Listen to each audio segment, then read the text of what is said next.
ধনসিঁড়ি YouTube চ্যানেলে আপনাদের সবাইকে স্বাগত।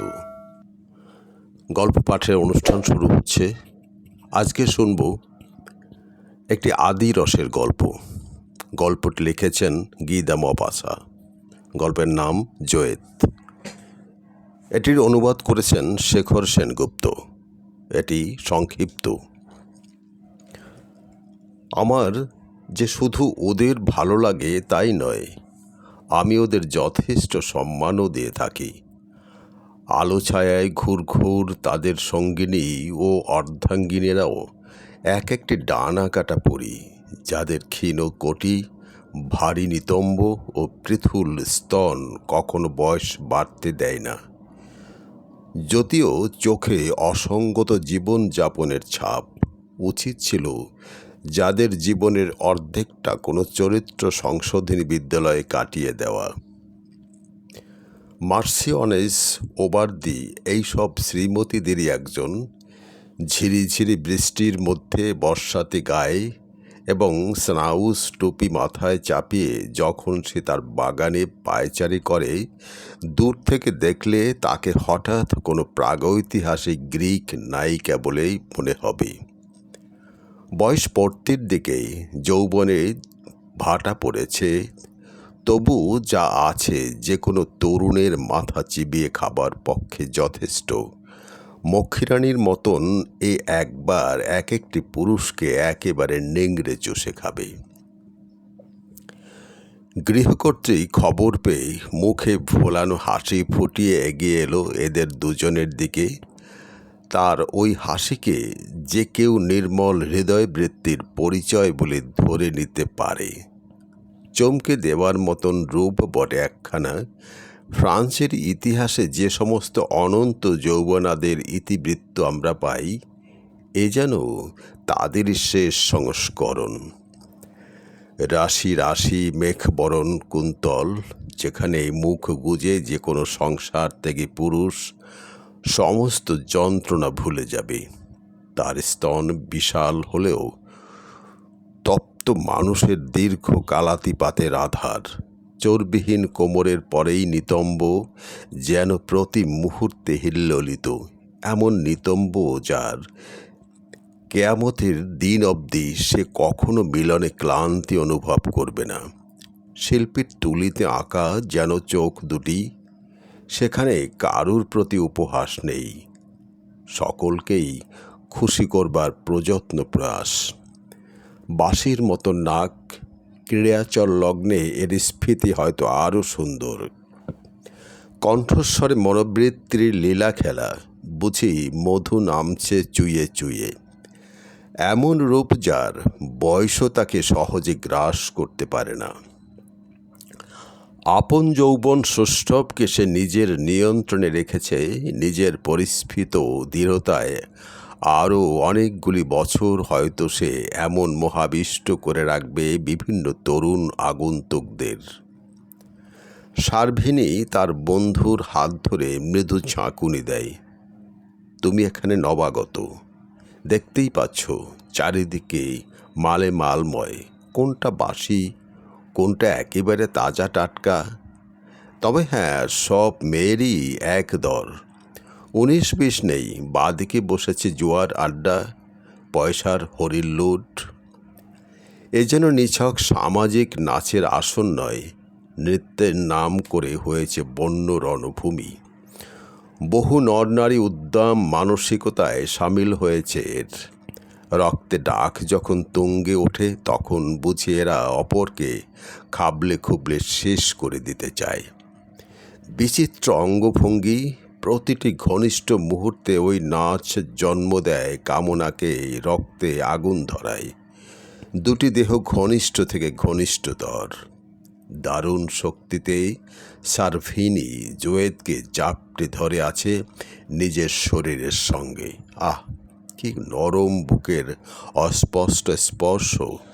যদি নিতম্বের কাছাকাছি হাতটা নিয়ে যাওয়া যেত। কিন্তু জয়েত হুঁশিয়ার আছে, এবং ঠিক সেই কারণেই তার পদযুগল কখনো ছন্দচ্যুত হচ্ছে না। এ নাচ যেন চলবে অনন্তকাল ধরেই। ওদের ক্লান্তি নেই, শ্রান্তি নেই। অন্য সকলে নাচ থামিয়ে একসময় নিথর সবিস্ময়ে দেখছে সার্ভিনী জোয়েতের নৃত্য। জোয়েত থামল। আজ তার রূপের আরও মাদকতা। সাদা উলের পোশাক, হরেক অলঙ্কারে দেহ মোড়া, বক্ষ আবরণীর বৈশিষ্ট্য স্তন যুগলের দৃঢ়তাকে আরও ঊর্ধ্বমুখী করেছে। ঘাড়, গলার ত্বক চিকচিক করছে। পোশাকের চেয়েও শুভ্র তার গাত্রবর্ণ, স্বর্ণাভ কেশ রাশি তরঙ্গায়িত। মার্সিওনেসের আনন্দ আর ধরে না। স্বচ্ছ কালো পোশাকের অন্তরাল থেকে পরিস্ফুট তার শরীরের প্রতিটি খাঁজ লোভনীয়। ভরাট স্তনের উপর দৃঢ়বদ্ধ কাচুলিতে রক্তাভ আভাস। এলাইত কৃষ্ণকুন্তলে একটি রক্ত গোলাপ।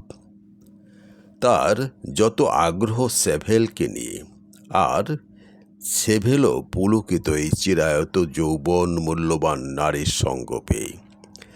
সেভেল তাকে একটি নেকলেস উপহার দিতে সে তার হাত দুটোকে প্রায় বুকের উপরে চেপে ধরল, এবং তখন থেকেই সেভেলের রক্তে অসংখ্য অগণিত আগুনের ফুলকি চক্রাকারে ঘুরতে থাকে। চিন্তিত ব্যক্তির ভনিতায় গালে হাত বোলাতে বোলাতে নিজেকে সংযত রাখবার চেষ্টা করছে সেভেল। এ কথা সত্যি, সে তার বিশাল শরীর নিয়ে অনেক কাল উপবাসী রয়েছে। তাছাড়া নারী সঙ্গের বিস্তৃত অভিজ্ঞতাও তার নেই। একটা অতিকায় আগ্নেয়গিরি বহন করে চলেছে, জীবন্ত আগ্নেয়গিরি, যার জ্বালামুখ থেকে যে কোনো মুহূর্তে উত্তপ্ত লাভা নির্গত হতে পারে। সেই বিশেষ জায়গায় গিয়ে তারা দেখল ইতিমধ্যে সেখানে বহু প্রেমিক প্রেমিকার সমাবেশ ঘটেছে। সব জোড়ায় জোড়ায় জড়াজড়ি করে বসে আছে। কেউ কেউ গাছের আড়ালে আলিঙ্গনাবদ্ধ অবস্থায় ধীরে ধীরে শুয়ে পড়ছে। পরস্পর পরস্পরের ঠোঁটে ডুব দিয়েছে। পারিপার্শ্বিকতার কথা ভুলে বিলকুল দেহের সঙ্গে লেপ্টে রাখছে। নদীতে একাধিক পাল তোলা শৌখিন নৌকা, যদিও মাঝিমাল্লার গানে বেদনাহত উপলব্ধি। যৌবন টকমক যুবক যুবতীর হাঁটছে পাশাপাশি। মন উজাড় করে প্রেমালাপ চলছে তাদের। তারপর কাম যদি রাক্ষসীয় হিংস্রতা প্রাপ্ত হয়, গোপন কক্ষ ভাড়া নিতে পারবে। অভিজাতদের একজন, যারা এখানে কাঙালি মেরে কাছারি গরম করে থাকে, ওর পিছনে পিছনে এক দঙ্গল মেয়ে মানুষ পাল্লা দিয়ে পাছা দোলাচ্ছে। ইতিউতি সুরাপানের আসর, পুরুষ ও নারী সমানে মদ্যপান করছে। হই হুল্লোড়ে মাটি ও আকাশ কম্পমান। কে একজন ওরই মধ্যে বেহালা বাজাচ্ছে, আর একজন কানাস্তার পিটিয়ে সৃষ্টি করছে বিকট আওয়াজ। সুন্দরীরা আকণ্ঠ নেশা করে দিশেহারা, বুকের বাঁধন আলগা করে পুরুষদের দেখায় নিজেদের পুরুষ্ট স্তন, নিতম্ব দুলিয়ে দুলিয়ে পাছার বিশলতায় তাক লাগিয়ে দেয়। মাথায় জোকারের টুপি, পরনে সামান্য ন্যাংটি, অর্ধ উলঙ্গ এক যুবক একরাশ ঘূর্ণায়মান যুবতীর সঙ্গে মহড়া দিচ্ছে। তাদের হো হো খিলখিল হাসিতে কানে তালা লেগে যাবার জোগাড়। আর কি সব অশ্লীল খিস্তি! সাঁতারের পোশাক পরে নর নারীর উদ্যম জলকেলি, জাপটা জাপটি এবং খিস্তি খেউর। একা স্বর্ণাভ জয়তী যা দেখাচ্ছে, ফুর্তিবাজরা বোধ হয়ে যাবে। সত্যি সত্যি জলকন্যা হয়ে গেল, উপর হয়ে চিত হয়ে হিংসুটে মেয়েদের মুখে বুড়ির মতন থমথমে করে দিল। যখন সে দুহাতে জলে কেটে তরতরিয়ে এগিয়ে যায়, তার অনাবৃত পিঠে সূর্যের আলো চিকচিক করে ওঠে। আবার যখন সে চিত সাঁতারে ভাসমান, তার পৃথুল ভেজা বুকে নীল কেলেঙ্কারি। কখনো বা সে অতিকায় মাছ ডুব দিয়ে তলিয়ে গেল, আর ওঠে না, ওঠে না। এই দামাল মেয়ের সঙ্গে পাল্লা দিতে গিয়ে ক্রমশই বেদম সার্ভিনী সে যেন একটা মধ্যাহ্নের পাপ গল্পের এক অসহায় সাক্ষী। নিজের অক্ষমতায় রাগ হচ্ছে তার। না, জোয়েতের দোষ নয়, আমি বয়সের কামড়ে ক্রমশ ক্ষয়ে যাচ্ছি। জলের বুকে জলপদ্মের মতন দেহ ভাসিয়ে জোয়েত তাকিয়ে আছে ঝলসানো নীল আকাশের দিকে। সার্ভিনী চোখ সরিয়ে নিতে পারে না, আবার তার দৃষ্টি লুব্ধ সিক্ত চিকন তনু। জলের কৃপায় ওর দেহের মূল্যবান রেখাগুলো অনেক স্পষ্ট। কেবল এই রূপ দিয়েই জোয়েত একদিন দুনিয়া জয় করতে পারবে। বহু কৃতিমান নিঃশব্দে নতজানু হয়ে তার অনুগ্রহ চাইবে।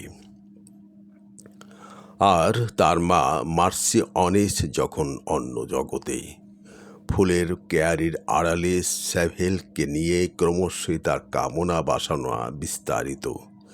মধুর আলাপন দিয়ে শুরু, তারপর হাতে হাত রেখে তারা বসে পড়ে।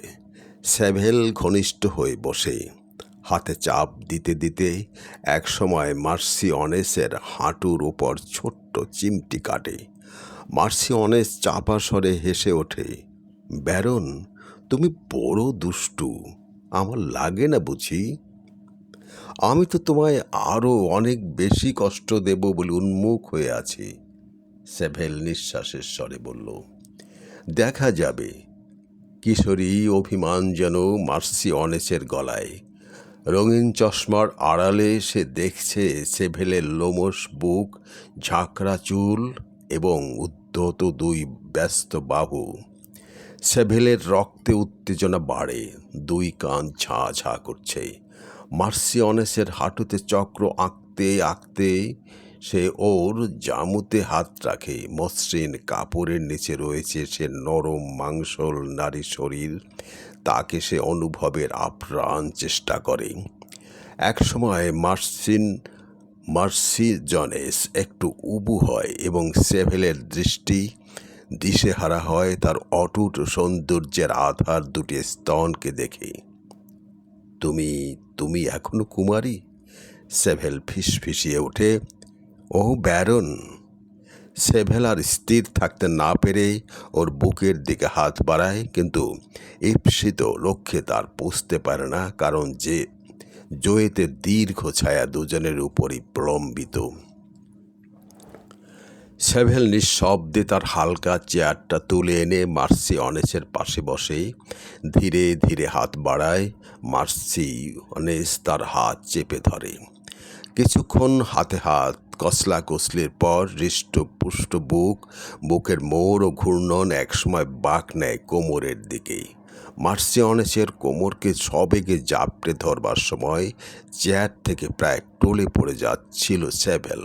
মার্সি অনেসই যেন সেভেলকে নিরাপদ রাখবার জন্যে ওর ঘাড়ে বাহুলতা বিছিয়ে দেয়। তারপর সে যা করল, সেভেলও তার জন্য ঠিক এখনই প্রস্তুত ছিল না।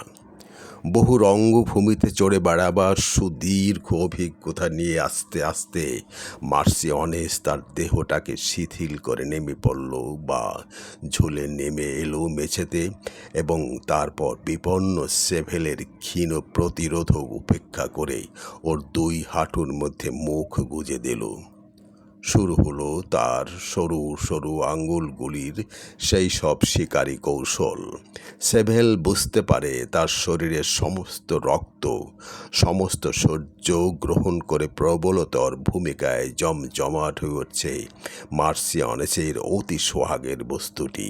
ফিসফিসিয়ে বলল, বিদ্যুতের আলোয় আমি একে দেখব সোনা, আমার সোনা। ওই তো মার শৌখিন শয়ন কক্ষ, খুব যত্ন নিয়ে সাজানো। মারি আতোয়ানেত ও বোধহয় এমন বিলাসসজ্জা পছন্দ করতেন। খাটের বাজুতে ঝুলছে টাটকা সাদা ফুল, ছোট্ট টেবিলের ওপর উড়ন্ত নগ্ন পরুই, যেখানে ভ্যানাসের জন্ম। গোটা বাড়িটার মধ্যে একমাত্র এই ঘরেই আলো জ্বলছে, দামি পাথর থেকে বিচ্ছুরিত নীলাভ আলো। সেই আলোয় জোয়েত দেখল স্বর্গীয় পরিবেশে দানবীয় কাণ্ড কারখানা। নরনারীর এমন যুদ্ধ সে কোনোদিন কল্পনাও করতে পারেনি। সেভেলের নগ্ন শরীরটা আরও বিশাল, ভয়ঙ্কর, উদ্যত এবং অসহ, কিন্তু তার চেয়েও মারাত্মক তার বিবস্ত্র। মার শরীর নিয়ে আছাড়ি পিছাড়ি, অসম্ভব অশ্লীল সমস্ত শব্দোচ্চারণ, তীক্ষ্ণ চিৎকার। সেভেলের শরীরটা প্রায়শই ঢেকে দিচ্ছে মার্সিয়নেসের শরীরটাকে, কিন্তু একসময় পাল্টা খেয়ে মার্সিয়নেস সেভেলকে অধিকার করা মাত্র জোয়েত নিজের অজ্ঞাতেই আর্তনাদ করে ওঠে, মা গো। গল্পটি পড়া শেষ হলো। এ ধরনের গল্পের অনুরোধ ছিল বলে পাঠ করা। আপনাদের ভালো লাগলে আরও এ ধরনের গল্প পাঠ করা যাবে। ভালো লাগা মন্দ লাগা মন্তব্য করে জানাবেন। আমার ত্রুটি হলে ক্ষমা করে দেবেন। আজ এখানেই, সবাই ভালো থাকুন।